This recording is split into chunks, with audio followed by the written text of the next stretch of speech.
It started with Sydney Sweeney, a pair of jeans, and a pun. Sydney Sweeney has great jeans. At first glance, one might think this ad for American Eagle's biggest campaign of the year is cheeky. It's a little wink to the camera. But then you're like, wait, pause, wait a second. Another ad from this same campaign, still featuring Sydney front and center, smiling as she coyly says, "My jeans are blue." And the internet had thoughts, a lot of them. What was maybe meant to be a clever play on words by a brand trying to breathe new life into its image that's lost its cool over the years spiraled into a full-blown digital media firestorm. Suddenly, it wasn't about denim. It was about genetics. It was about race. It was about body image. And the beauty ideals brands still, consciously or not, put on a pedestal. The question is, was it blown out of proportion? Or does it reveal something deeper about the stories that brands tell, all so that they can validate your insecurities and sell you things that they make you believe will bring you closer to the unattainable image that they've created for you?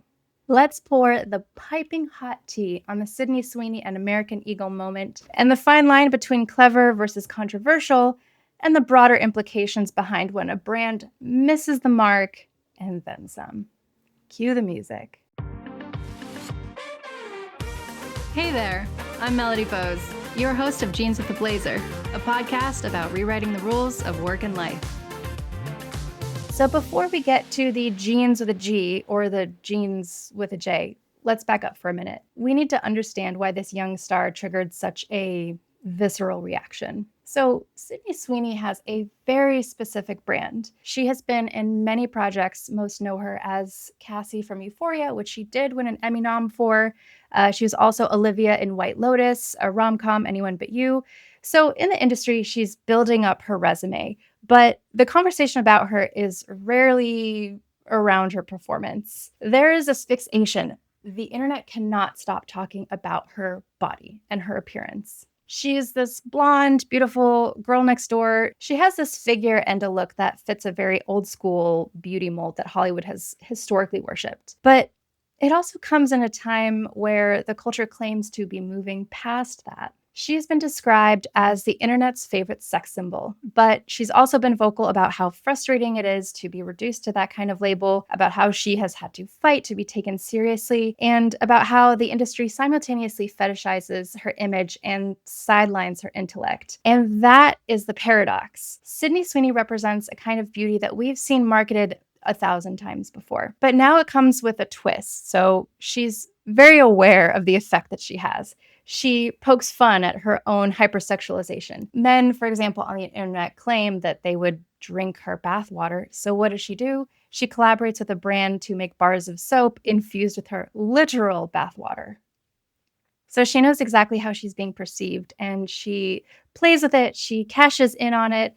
And by all accounts, girl, pop off, get that bag. So when she appears in a national denim campaign for American Eagle that declares that she has great jeans, it seems to bring the attention to her appearance and what it represents as a whole. Right? I don't know. Because depending on who you are, what you see in that ad could be received as playful and cheeky, or it might trigger an even bigger issue. Now, before we get into what that ad implied or didn't imply, let's move the conversation on to American Eagle, because their choice to go all in with Sydney Sweeney in 2025, that is a very strategic move. Whether or not it's desperate, I'll let you be the judge of that. But American Eagle is not new to the denim game. In fact, they have built their entire identity on it. Here's some background. They launched in 1977, and they were booming by the early 2000s. American Eagle became the go-to for mall-core teens looking for bootcut jeans and graphic tees, and just a very specific brand that was effortless and preppy cool. Like, it wasn't too edgy, but it wasn't quite elitist. It was just very clean-cut and wildly successful because of this. So I remember being a teenager and seeing American Eagle in the stores when I was walking through the mall, and American Eagle walked so good American can run. I'm going to go ahead and say that. And from what I remember, they were kind of like the cool, like the it girl jeans, just very carefree. And I also remember that they were super expensive as a broke teenager in high school. And I wanted a pair. I wanted a pair so bad. I got one, and they were skinny fit, obviously, very early 2000s coded, and with a little bit of distressed kind of ripping around, and especially the rip at the knees. That was like iconic at the time. But they were so soft. I love them. I wore them for like 5 years. But anyway, fast forward a couple of decades, and American Eagle has been trying to figure out who it is in this post mall skinny jeans, post Victoria's Secret kind of world. They've had some wins. Their sister brand Aerie rocketed in relevance thanks to its no retouching, body positive campaigns, and they've invested in size inclusivity, more diverse models, and bolder messaging around self expression and confidence. And for a while, that worked. But lately, not so much. So the brand's financial report started slipping in early 2025. Sales were down 5%. Inventory was up, and Wall Street was getting nervous. Shareholders not having it. So in our modern world, the fashion cycle is spinning faster and faster. Gen Z's loyalty is shifting, and the mall traffic, well, I mean, that's its own kind of thing. Does anybody even go to the mall anymore? I don't remember the last time. Let me know. Anyway, what exactly does a legacy retailer do when it needs to feel fresh again? It picks a star. And not just any star. Oh no. They picked a Gen Z approved, loved by the algorithm, red carpet dominating it girl. An it girl with the kind of face that makes you stop scrolling. So here we are, Sydney Sweeney. And it wasn't just a quick ad here and there. No, it was their most expensive campaign. It had ads in Times Square, a 3D sphere display in Vegas, Snapchat filters, a charity tie-in. Sydney Sweeney was everywhere. And at the center of it all, a double entendre that was supposed to be clever. Sydney Sweeney has great genes, referring to both American Eagle denim and her genetics. So, what is the problem? What could possibly go wrong here? There's a couple different camps. Let's dive in. One side says that it's harmless and it's fun, and it's American Eagle playing into her appearance, trying to ride the coattails of Sydney Sweeney's whole brand of just conventionally good looks and tacking on their image to that. Harmless, right? Well, on the other side of things, there's the camp that says, okay, pause. A white, blonde, blue-eyed, conventionally attractive actress is talking about her blue jeans. What exactly are they trying to say here? American Eagle is saying that their blue denim jeans are flawless and perfect, and you need to have them. Are they also trying to imply that to be flawless and perfect, you need to have Sydney Sweeney's genes? Genetics? People started calling it out. They lost their mind. They're saying the campaign felt exclusionary at best and eugenics adjacent at worst. And I am being kind with that word choice here. TikTokers stitched it. X, they lit up with posts about the glorification of Eurocentric beauty, body standards, even historical echoes of breeding better humans. One viral comment pointed out that the phrase good genes has a long, ugly history, as we know. Think, selective breeding, classism, racial purity, again, being very kind with those words. These are things that you don't want your denim ad to be associated, not even accidentally. Others called out the body politics.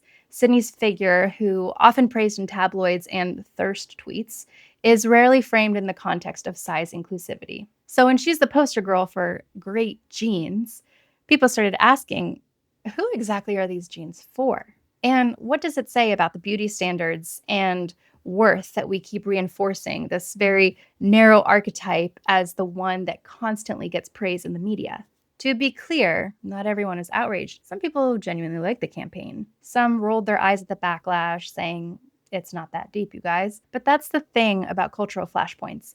They're rarely about just one thing. They're about what that thing symbolizes. And it symbolized a lot about how we see beauty. Who gets to be the face of this? Who gets to be aspirational? And what happens when brands try to be edgy without doing their cultural homework? So, did American Eagle have malicious intent behind their ad? Maybe not. But I don't get to decide if their intention is problematic because that conversation doesn't belong to me. But I can voice what I do see, and here's what I will say. When you create a piece of art, and I do consider marketing campaigns art in the modern way because it is born as an idea and expressed visually through creativity and the application of human skill. And I, as someone with a background in marketing, I know the amount of work and teams that it can take to execute a campaign like this from start to finish. It could take 100 people. It could take more than that. But something really funny happens the moment art goes from something that you create to something that you share. Only half of it belongs to you. The other half belongs to the audience and what they perceive. So what I mean here is two people can look at the exact same painting. One person can feel absolutely nothing. They just see it as paint on a canvas. Another person might completely break down in tears because they know the symbolism and the artist and they see how these shapes and figures come together. It might ignite an emotion in there. That's why people say art is so subjective, because people can look at it, feel different things. But American Eagle has monetized its art and replicated it. And as a publicly traded company, in of itself, it is a public figure. And one could argue that public figures have a certain responsibility to the public that they serve, knowing fully that they have a platform and lots of eyeballs on them, lots of impressionable minds. And my goodness, what I would have done to have been a fly on the wall during these marketing meetings while this campaign was coming to life. And I would have loved to listen to the decision makers in the room that greenlit this campaign, because I wonder if at any point someone raised their hand and they were like, can we pump the brakes for just a second and think about this a little bit more? And then I wonder if, the director of marketing was like, Patricia, don't be ridiculous. We don't know, right? Or maybe they already even signed the contracts with Sydney and, the ink was dry and they came to this realization and they were like, well, let's see where the chips fall. By the way, I am so curious about what you think about all of this. So please drop me a line. Let me know in the comments wherever you're tuning into this. You can DM me on the Jeans with the Blazer Instagram or comment wherever you see this, on the YouTubes, on the socials, wherever. So brands doing something controversial is nothing new. And this actually reminds me of another campaign that Guess Jeans did when they were in somewhat of a similar situation, maybe not as popular as they once were. And they made Anna Nicole Smith the face of their brand. For those of you who don't remember the late Anna Nicole Smith, rest in peace, my girl, she was a bit of a controversial figure. She was a former stripper who married an 89-year-old millionaire when she was 26, turned Playboy model, turned reality star.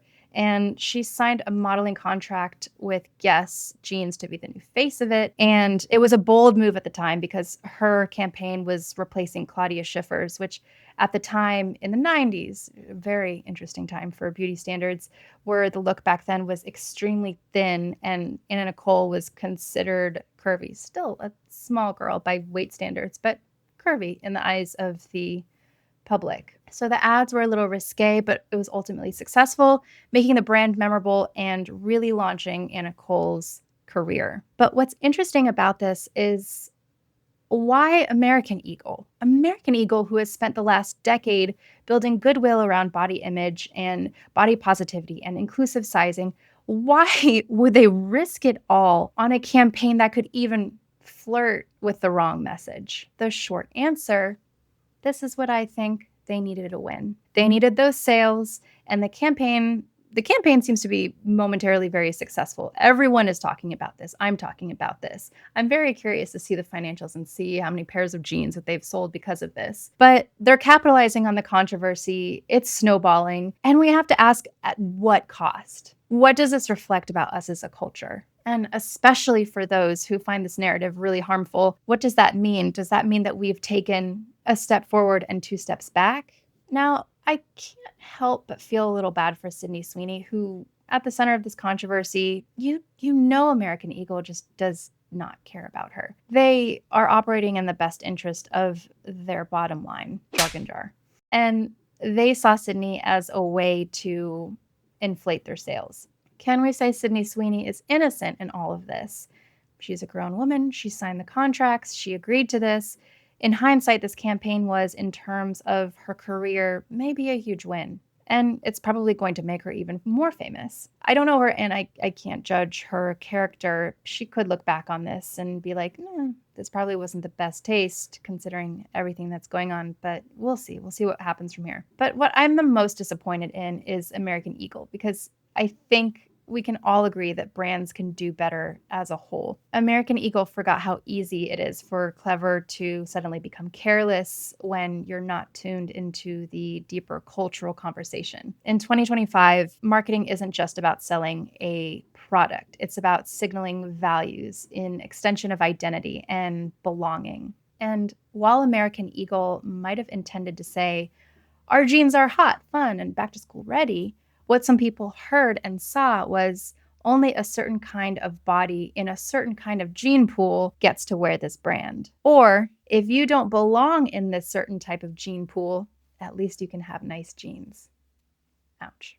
So here's some lessons, actually a few. If you're a marketer, a brand strategist, or you're just in the space where you have something, a product or service that is public facing, this campaign tells me kind of what not to do. So, number one, intentionality matters. Puns are fun, wordplay is very clever, but if you're playing with a language that touches on identity, especially genetics, beauty, or bodies, just do your due diligence. Run it by a group of diverse people. Do some focus group testing. Gut check the optics. Is there even a 1% chance that your copy could read like a eugenics era manifesto? Just think about it a little more. Number two, don't default to the same archetype. If you're celebrating great genes or real beauty, make sure your casting actually reflects that diversity. A campaign that centers around just one body type, especially a very conventionally attractive one, might get sales, but it also might get called out. Consumers notice, and consumers expect better. Number three, your star, your main focus of your campaign, of whatever it is you're trying to sell, could reflect your story a little better. So Sydney Sweeney is captivating, sure, but she's also a lightning rod. Her image comes with more than just a pretty face to capitalize on. What qualities are you trying to amplify by attaching yourself to someone's image? And are you okay with that? Sydney Sweeney has her own brand. She does not need American Eagle to create her or build her up. It's a mutually beneficial collaboration. Be ready to respond.